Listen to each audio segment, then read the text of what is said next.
and today I'm here to film one of my favorite videos, and that is a fall reading recommendations video. Now, I just feel like I am my reading's best self during the fall and winter seasons. It's darker, it's cooler, it's just a better setting to read fantasy novels. You know what I mean? Like, it's just, I'm under a blanket, I have a cup of coffee or a cup of hot cocoa, and I'm just having the time of my life. That being said, I have quite the collection of, in my opinion, very atmospheric, very adventure-heavy books to recommend you for this upcoming fall season. So, without further ado, let's just go ahead and dive right in. The first book I'm going to recommend is definitely an old favorite and one I actually really hope to potentially reread myself this fall, and that is The Knife of Never Letting Go by Patrick Ness. This was the first book I technically ever reviewed on BookTube 4 years ago. I absolutely love this series, and it's coming out as a movie, I think, in the next year, which is very exciting. So by reading it this fall, you have plenty of opportunity to, read it before the movie comes out. This is a YA dystopian science fiction story following our main character, Todd. And Todd lives in a town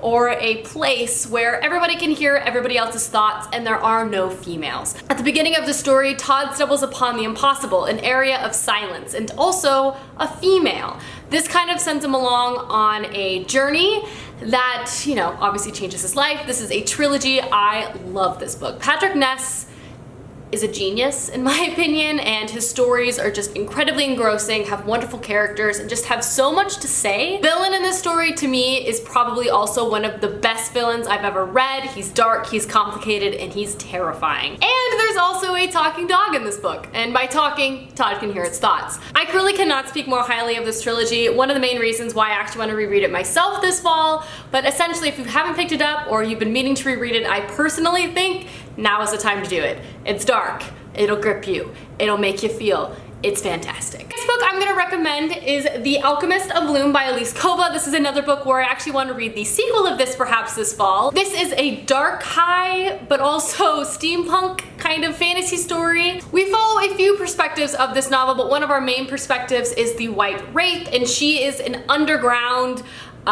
criminal of sorts who basically makes a living by harvesting and selling dragons' organs.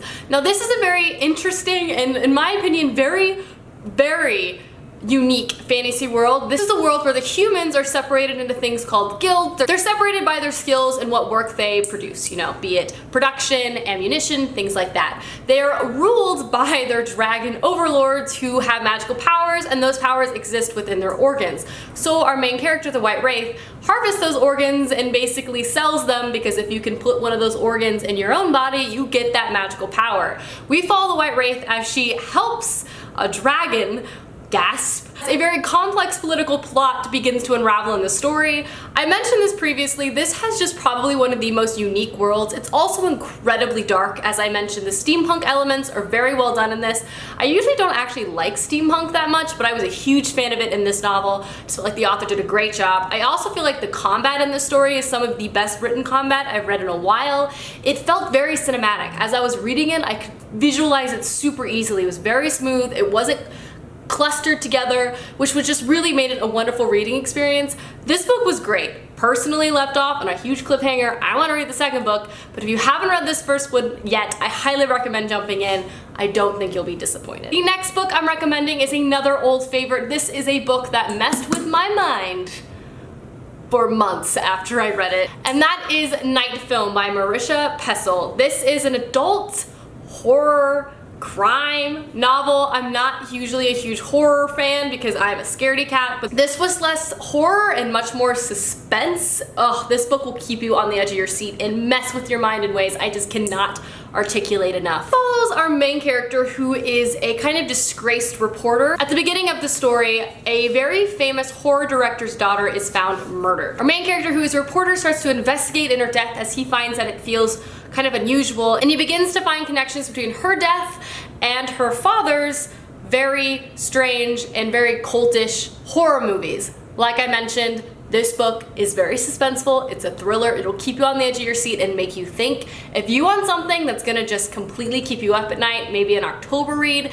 this is a really great pick for that. It's superbly written. It's fantastic. Like, I honestly can't recommend this book enough at all. It is so good. Next book I'm going to recommend is actually a middle grade, and that is The Glass Sentence. This is a middle grade fantasy adventure story that has one of the most unique premises that was just a whole bunch of fun when I read it. This is a story following our main character, who is the daughter of cartographers. They make maps for a living, but she lives in a very interesting world in that every geographical region actually exists in its own distinct time period, and this occurred after some sort of great natural disaster happened. So she lives in like 1819, but if say she was going to Europe, it could be the Stone Age. At the beginning of the story, a variety of events happen that send our main character to go on an adventure, and she has to begin traveling to different places, which obviously means she's traveling to different time periods. This is a great story. It's a whole bunch of fun. Obviously, it's all about family and love and sacrifice, and also realizing that perhaps what you think is not necessarily what is actually true, which is always kind of a great lesson to learn in middle grade. I love this story a whole bunch.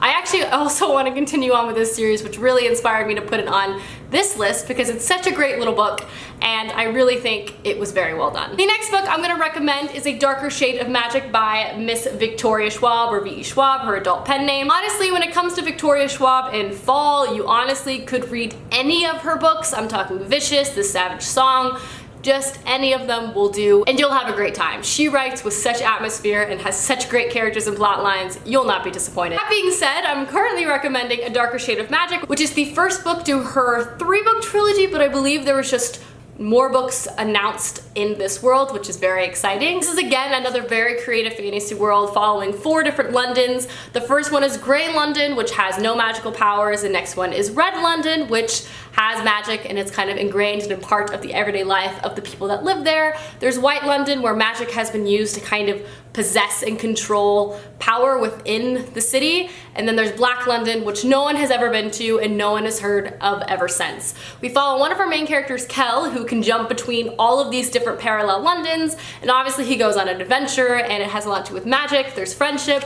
I read the first one a long time ago. I really enjoyed it. Honestly, it's just a good old-fashioned adventure story. It has a lot of fun twists and turns, a great plot line. It's just a great story that's a wonderful book to pick up on the weekends. It'll make you happy, it'll make you smile, it'll make you nervous, it'll make you excited. It's very good. The next book I'm going to recommend is one I just have to. I read this book this time last year during the fall, and it was everything to me. And the next installment of this book comes out next week. Could not be more excited. I have to talk about it. And that is Three Dark Crowns by Kendar Blake. This is probably the most deliciously dark YA fantasy book I have read in a long time. I love dark atmosphere. A lot of the books in this video I've recommended have a lot of dark atmosphere. It's one of my favorite things to consume. This was everything. It's just everything, okay? This novel is set on an island that is a matriarchy. Every time the ruling queen gets pregnant, she has a set of triplets. Once these triplets are born, that queen is no longer in power. Each triplet is sent to a different faction on the island, and when all of these women come to age, they must fight each other to the death for the throne. As I mentioned, there's 3 factions. One has to deal with elemental power, one has to do with poison, so one's really good with poisons, and lastly, one has a strong strength with animals. This is a story of 3 sisters who have just come to age and are now just starting to kill each other. This book has politics, it's so dark, it has such complexities. Obviously these girls were raised near and around each other for a long time. They are still sisters. It's an amazing story. It's just so good.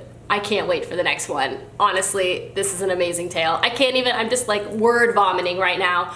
It's amazing, okay? And the last book I'm gonna recommend is actually a deliciously dark contemporary story, which I bet you weren't expecting. And that is First We Were Four by Alexander Suraway. This is a book I read recently and I just thought it was fantastic and honestly a really great fall read. This is a story about 4 friends who at the beginning of their senior year decide to make a cult to kind of bring them together, kind of up the ante and intensity of their friendship as they're all a little nervous about obviously graduating and going their separate ways during college. This cult starts out kind of just as friendly pranks and fun, just again a way to just make their friendship a little more interesting. But the cult begins to get out of hand as more members join and something tragic happens that's revealed at the beginning of this novel. Somebody dies. So throughout this entire story you're trying to figure out what, when, and how did things go wrong to result in the end of someone's death.